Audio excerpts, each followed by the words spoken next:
Hi, we're the Foolish Couple, and I'm Andy. And I am Minna.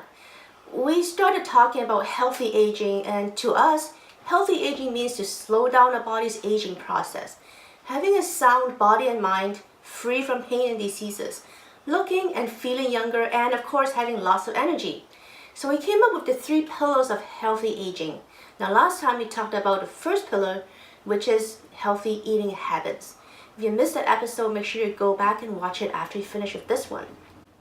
The second pillar of healthy aging is move it or lose it.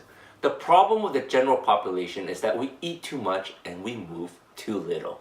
Many people work for 8 to 10 hours a day, and most of that time they are sitting. And then they go home and they sit down again for another few hours in front of the TV and turn into couch potatoes. Sitting too much may cause all sorts of problems with your digestive system. When you're in a sitting position, your internal organs are all scrunched together, making digestion more difficult. The lack of movement is aging us slowly by losing muscle mass and mental capacity.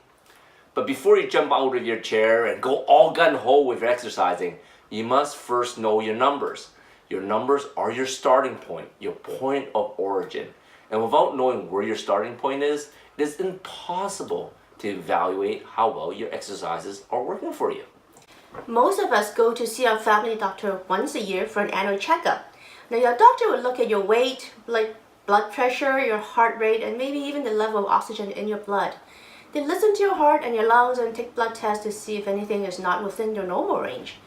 But for some of these metrics, they should really be done more frequently than once a year because a lot can happen in a year. And you don't need to see a doctor to get these numbers.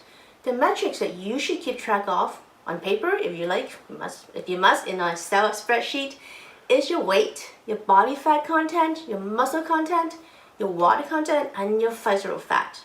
You can get all these from a high quality scale. Also, it is important to monitor your glucose at least once a week. Glucose meters are relatively inexpensive and can get one at pretty much any drugstore or even Amazon. Monitoring your glucose gives you valuable insights as to how your body reacts to certain foods. If you eat one stupid little cookie and your blood glucose rates 80 points, well, that's a sign you probably shouldn't be eating that cookie. Now, over 50% of the population are either diabetic or pre-diabetic, and most of them are not aware that they are diabetic. And diabetes is much easier to reverse at the earliest stages, so the sooner you can detect the diabetes, the better. Finally, and this is a big one, the best technological gadget that I have experience with is my Apple Watch, and I actually got the latest Apple Watch 4. You don't have to get Apple Watch, but get a good, reliable smartwatch, something that could monitor your heart rate, your daily steps, your calories burned, and the amount of time you exercise. We use the Apple Watch, but if you must, go with Fitbit or some other smartwatch. When you exercise, it's important that you stay within 75 to 85% of your maximum heart range in order to be working out at your full capacity. You also want to try to get at least 10,000 steps and burn a decent number of calories each day. Without a smartwatch, all you can do is guess how hard you exercise and how many calories you burned. And 99% of the time, people overestimate the number of calories they burn during their workouts. Now that you got your metrics, you actually need to move it or lose it. Try to move constantly throughout the day and exercise at least 3 times a week, 30 minutes each, where you can get your heart rate up to 75 to 85% of your maximum heart rate. You should also spend at least 2 days a week doing some types of strength training. A fact about aging. Once you turn 25, your resting metabolic rate decreases 2 to 4% every decade, and you lose about 5 pounds of muscle mass every decade. If you are 55 and you claim you're still fit because you're about the same weight as you were in your 20s, that really is not the case. You would have lost about 15 pounds of muscle mass, and all that weight is replaced with, guess what? Fat. That's why you may look skinny, but you have no muscle tone. In your arms or your legs, essentially, you're now skinny fat. Having a high quality scale that measures your weight, body fat, and muscle percentage can help you monitor your muscle mass and make sure you're not losing muscles and gaining fats. And strength training is essential to prevent muscle loss. When I work in an office, I would get out of my chair every 45 minutes just to go out for a walk and stretch.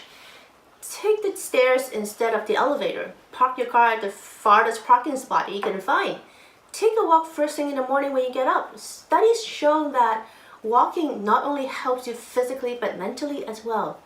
Now, another fact about aging, your hippocampus, which is the part of your brain that is responsible for memories, it shrinks about 1% a year after you turn 50. So studies have shown that walking at least 3 times a week for 45 minutes increases the size of your hippocampus, which helps boost your memory and release stress. The key is consistency. Don't give up because you don't see results in 2 days. Give your body some time to adjust. Review your metrics. If your exercise routine is not working out for you, change it. Fine-tune it, mix it up until you find something that works. Too many people start an exercise routine, see no results, and quit way too early. Now imagine that you have a water well in your backyard. When you want to get some water, you need to grab the handle and start pumping and pumping to build pressure to push up the water from the ground to fill the well. At first, you'll be pumping and pumping. It seems like you're pumping forever and there's still no water in the well. But at some point, all that pumping pays off and you finally fill the well with water. And once the well is full, every time you take a little water out, you barely need to pump the well again to refill it, since you consistently did all the work to build the pressure from the ground to fill the well. Exercising is the same. It may seem very hard at first, and at the first few days, weeks, and maybe even the first couple of months, you may not notice much change in your health, but if you stay consistent, you will definitely see results. 3 times a week, I enjoy playing badminton and tennis and TRX training. But there's always that one exercise that we hate, but you know delivers results. Don't neglect that exercise. It may be the one that makes the biggest change in your life. For me, that's swimming in cold water, which keeps my body flexible and helps alleviate a lot of my chronic pains. So find the exercise that you enjoy, find a trainer that can teach you basic strengthening exercises, measure your metrics, and be consistent. Make it a ritual that you can do it consistently. Stay tuned for our final pillar of healthy aging next week. Until next time, love what you live and live what you love.